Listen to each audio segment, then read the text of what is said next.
All right, today we're diving deep into the financial philosophy of Robert Kiyosaki, the author of Rich Dad, Poor Dad. It's a way of thinking that pretty much flips the script on every piece of traditional financial advice you've probably ever heard. And it all kicks off with one of his most controversial statements. And bam, right out of the gate, he hits you with this. A statement that basically calls the entire financial playbook our parents and grandparents lived by completely useless. It's meant to make you just stop and think, what if the rules of money changed and nobody bothered to tell you? Okay, so let's really dig into this first big idea. The concept that the advice that worked so well for previous generations might not just be a little outdated, but it might actually be hurting you in today's economy. This is the question that's at the heart of everything. He's asking, if governments can literally just print trillions of dollars out of thin air, what does that do to the actual value of the money you're working so hard to save? It totally attacks the fundamental belief that stashing cash in a bank is a safe move. And look, this isn't just some random idea he pulled out of thin air. It's based on huge shifts in history. It really all started back in 1971, when the US dollar was taken off the gold standard. Poof, money was fundamentally changed. Then you layer on Moore's Law, which means what you know today could be obsolete in just 18 months. And that brings us to the crazy world of today, where some banks might actually charge you a fee to hold onto your cash because there's just so much of it floating around. The game has totally changed. All right, so let's tackle the next sacred cow of personal finance, that steady paycheck. We are all taught to see it as the ultimate goal, the definition of security. But what if it's not security at all? What if it's actually a trap? I mean, wow, that's a pretty intense statement from Kiyosaki's Rich Dad. The point here isn't that getting paid for your work is bad. Of course not. It's that relying on it, becoming completely dependent on that single paycheck, is what's so damaging to your financial future. And what's so fascinating here is how this whole thing is framed. See, it's not about how much money is on your paycheck. It's about your relationship with money. The poor and middle-class mindset craves that security above all else. But the rich mindset, according to this philosophy, it prioritizes freedom. It refuses to be a slave to money or a single job. So here's the bottom line. It's all about the psychological shift that happens inside your head. That paycheck builds an employee mindset, one that's totally focused on trading your time for money.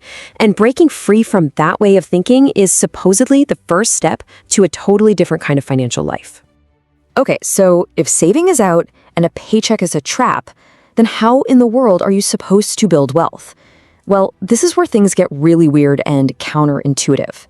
We're all told to get out of debt, right? But Kiyosaki argues that the rich do the exact opposite. They learn how to use debt. It really boils down to two simple but powerful rules. For most people, debt and taxes are things that suck money out of their pockets. But for the rich, they can be tools to build wealth. This gets supercharged in an economy where money is constantly being printed. If you're a saver, your buying power just gets weaker and weaker. But if you're a debtor, you get to pay back your loans with cheaper dollars, which in a weird way makes you richer. I know this can all sound a little abstract. So let's look at a massive, real-world example of this exact idea in action. And just to be clear, we are not talking about a little credit card debt here.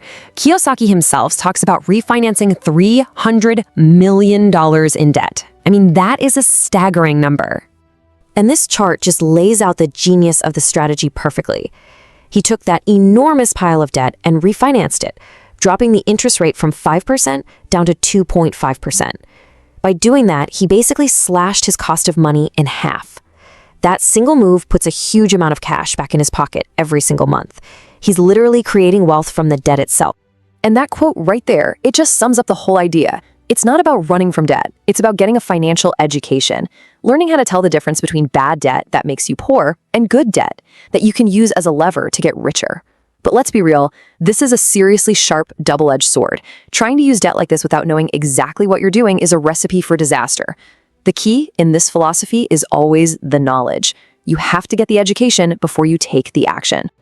Okay, so if you're going to play with powerful tools like debt, you absolutely need a different way of thinking. This brings us to the entrepreneurial mindset, which in this worldview is so much more than just starting a company. It's a total shift in how you see everything. And it really breaks down into three key pieces.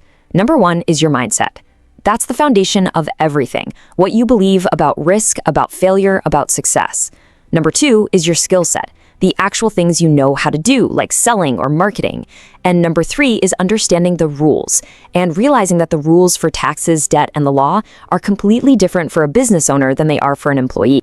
You know, there's this great story that just perfectly nails this difference in mindset. Apparently, when Kiyosaki was about to leave his last real job at Xerox, a coworker who had actually tried and failed to start his own business gave him this little warning.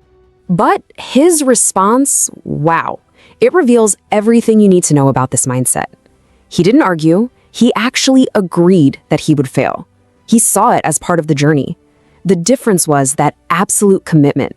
He was going to fail, but he was never, ever coming back to the safety of a paycheck. That was the attitude. And that is why this whole path is framed as the ultimate test of your character. When you don't have that safety net of a paycheck, you find out really quick who you are.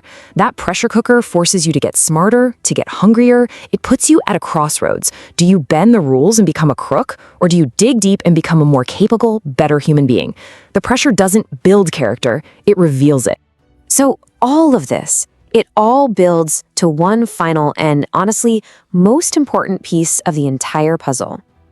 It's not about what the stock market is doing, or who the president is, or what's happening with the global economy. It's about the one and only economy you have complete control over. The one inside your own head.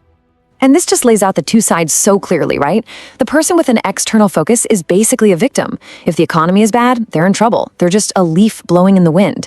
But the person with an internal focus, they create their own economy. They truly believe they can make money whether the market is booming or busting. They don't see failure as the end. They see it as data that makes them stronger. And that right there is the absolute core of the whole philosophy. Real power, real control doesn't come from trying to predict or manage the outside world. It comes from mastering what's going on inside you. Your thoughts, your emotions, your actions, everything else flows from that. You know, it's funny. We started this whole thing talking about obsolete ideas, and we land here with this amazing analogy. Think about it. We check the expiration date on a carton of milk without a second thought. But when was the last time we checked the expiration date on our own ideas about money and success? So when it all comes down to it, this isn't just about financial tactics. It's a challenge to question everything you've been taught to believe. From saving money to getting a job, the argument is that the old rules have expired. The most important asset you've got is what's between your ears. So the final question is for you. What's the expiration date on